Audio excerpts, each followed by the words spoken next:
and I think you got your point across.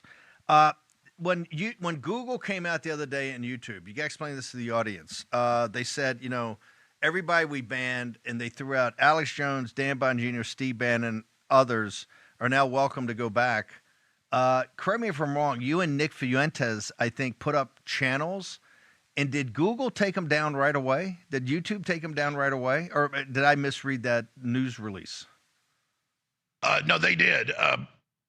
I had Nick on the show, and I said we should stress test it. That was about 2 o'clock in the afternoon, Central. I said, let's stress test it. And I told the listeners, a lot of you had your channels taken. I said, every talk show host or pundit or journalist or political victim of the Democrats that was censored in all these Democrat-directed purges that really started in 2016, accelerated into 2020, and then on. I said, you should all now, because they've told Jim Jordan via Alphabet, the parent company of Google and YouTube, that they're stopping it, and anybody politically removed, they're going to put back up. I said, I believe this is just more talk. Just like the Paul Weiss law firm promised to stop doing lawfare against Trump and his supporters, they're still the ones running the lawsuits against me and laughing the whole time. It's just hilarious, trying to literally close our doors and involve the Justice Department and all the rest of it. The holdovers that were under investigation, but then that got pulled. So I said, let's upload our channel. So we did. It was up till about 2 a.m.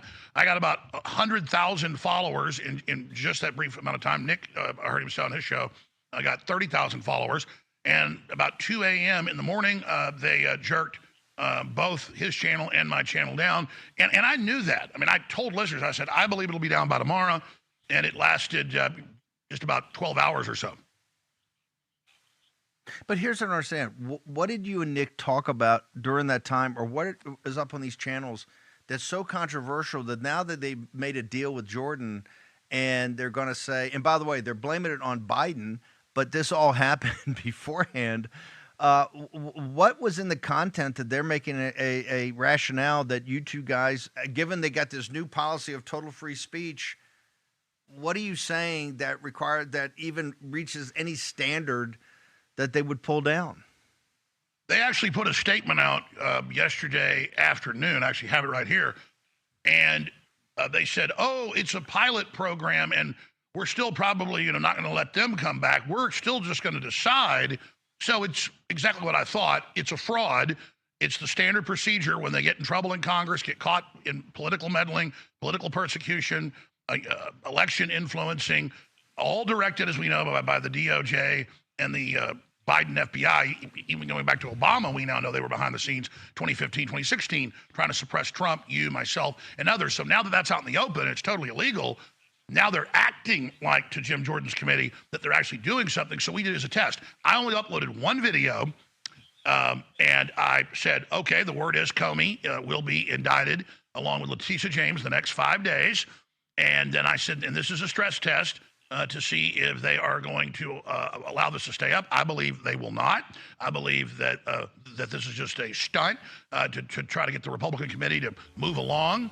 And so they're playing possum. And then I also talked about how we have Democrat women dying and going into comas, gobbling pregnant women, Tylenol, just to spite Trump. So those are the three topics I covered in a 12-minute video, and they banned it. And by the way, I want to thank you and Nick for doing the stress test, because I think I think if you guys hadn't done that, we wouldn't have had the reality that, oh, this is just a test pilot. It was presented as, oh my gosh, all the headlines, Bongino, Bannon, Alex Jones, all these guys. No, that's when they came to me for a quote. I said, screw you, right? Got zero interest in you guys.